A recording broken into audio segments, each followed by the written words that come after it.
से यानी मरे भूख, करे से यानी मरे भूख और खोर किधर के बड़ा सूखे वो ते कल ईमान से आज ये गांव में बोला हासे या जो भी करे हमारे का सर पर लगा लीजिए खोजे बाहर निकलता हुआ।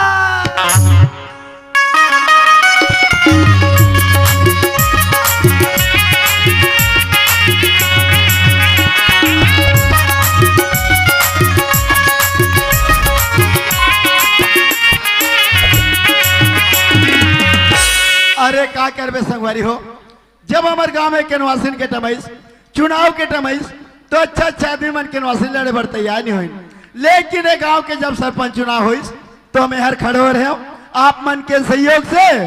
और आप मन के दे हमले गांव के मैं सरपंच बन गया हूँ। अरे मैं हर गिरा हूँ ग्राम पंचायत हमारे ये सब घर में इंतजार करते हुए सरपंच कहा गए आज कब रहोगे तब उकले घर आए के नाम नहीं लेवाते की